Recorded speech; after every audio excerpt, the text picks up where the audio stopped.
కుటుంబ వారమంతా మోసపోతాము, బాధ్యతకు మారు పేరు అవుతావు, కష్టమంతా కడుపులోనే దాచుకుంటావు, నీ కన్నీరు కంటి రెప్ప దాటనియ్యవు. మేమొక్క పూట పస్తులుంటే చూడలేవయ్యా, మేమొక్క పూట పస్తులుంటే చూడలేవయ్యా, నువ్వు ఎన్ని పస్తులున్నావో చెప్పలేమయ్యా.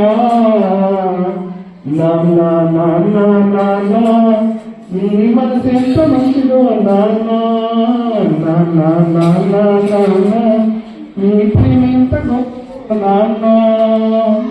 ఎదురు మీద ఎందుకొని పొంగిపోతావు, మా చెడ్డలన్నీ మాకు చెప్పుతావు, మేము ఎదుగుతుంటే నువ్వు పొంగిపోతావు. బుద్ధులెన్న చెప్పుతావు బుద్ధగించుతావు, మా తప్పులన్నీ నమ్ముతోనే మన్నించుతావు. నాన్న నాన్న నాన్న నీ మనసు ఎంత మంచిదో నాన్న, నాన్న నాన్న నాన్న నీ ప్రేమ ఎంత గొప్పదో నాన్న. మనం ఎన్ని తప్పులు చేసినా నాన్న మనల్ని కోపడకుండా అది కాదు బిడ్డ ఇది కాదు అని మనకు చెబుతుంటాడు. అర్థం చేసుకోకుండా మనం ఫీల్ అయితే ఇవి కావాలి నువ్వేం చేస్తావు, కానీ నాన్న స్తోమతను ఎప్పుడైనా ఆలోచించామా అని మనం ఎప్పుడైనా నాన్నని అడిగామా? నాన్న కాళ్ళు చూసామా, నాన్న చేతులు చూసామా? ఆయన కాళ్ళు చేతులు ఎలా ఉంటాయి, మనకు ఆయన పెట్టుకుంటే ఎంత ప్రశాంతంగా ఉంటాడు, ఎంత హ్యాపీగా ఉంటాడు నాన్న.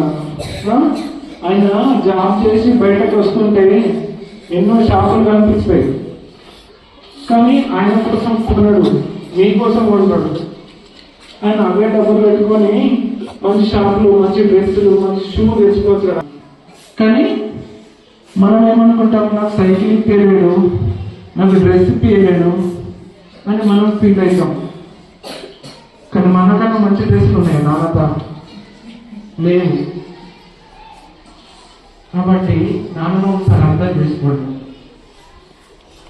మన పేరెంట్స్ ఏం చెప్పినా మన కోసమే చెప్తారు, మన టీచర్స్ ఏం చెప్పినా మన కోసమే చెప్తారు. మనం కూడా ప్రశాంతంగా జీవిస్తున్నాం అనే విషయం మర్చిపోతున్నాం. మనకేమీ తెలియదు, మనల్ని ఒక మంచి నాలెడ్జ్ పర్సన్గా చేస్తున్నాం. చదవడానికి రాదు, మాట్లాడడానికి రాదు, ఒకరితో ఎలా కమ్యూనిటీ కావాలో కూడా మనకి ఎవరికి తెలియదు. టీచర్ లేని విద్య గుడ్డి విద్య అంటారు, గురువు లేని విద్య గుడ్డి విద్య అంటారు. కానీ వాళ్ళకి మనం ఇచ్చేది ఏంటి? కనీసం రెస్పెక్ట్ ఇస్తలేము. వాళ్ళది వాళ్ళు ప్రశాంతంగా శాలరీ తీసుకొని వాళ్ళ పిల్లలతో ఉండొచ్చు కదా. మార్నింగ్ లేచేస్తుంది, ఈవినింగ్ వరకు మీకోసం ఆలోచిస్తున్నాం.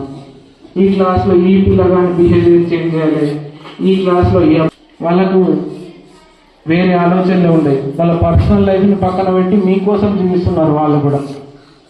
కానీ వాళ్ళని మనం అర్థం చేసుకోవట్లేదు. దేవుడు కనిపిస్తే ఫస్ట్ దండం దేవునికి పెడతామా, టీచర్స్ పెడతామా అంటే టీచర్ దేవుడిని పరిచయం చేసిన ఒకసారి అర్థం చేయాలి. మీరు రెండు చేతులు నమస్కారం ముద్రలు పెట్టండి. ఓన్లీ నమస్కారం ముద్రలు.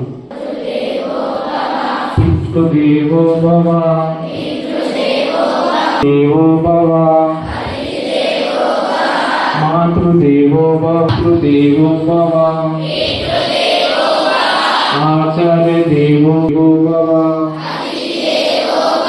మాతృదేవో భవ, పితృదేవో భవ. మెల్లిగా మీ చేతులు రాపిడి చేస్తూ కళ్ళపైన వదులుకొని అరిచేతులను చూస్తూ మాత్రం కళ్ళు తెరిచి నన్ను మాత్రమే చూడాలి. ఒకసారి గట్టిగా మీ అమ్మకి గట్టిగా క్లాస్ కొట్టండి. గట్టిగా మీ అమ్మకి ఇస్తారా?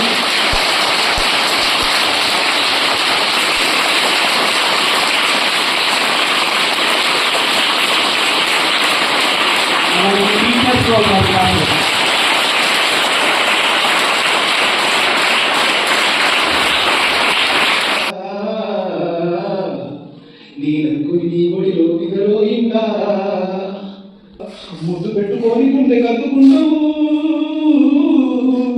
ముద్దు పెట్టుకొని గుండె కద్దుకుంటావు. మాతృదేవో భవ, పితృదేవో భవ, పితృదేవో భవ ఆచార్య దేవో భవ ఆచార్య దేవో భవ ఆచార్య దేవో భవ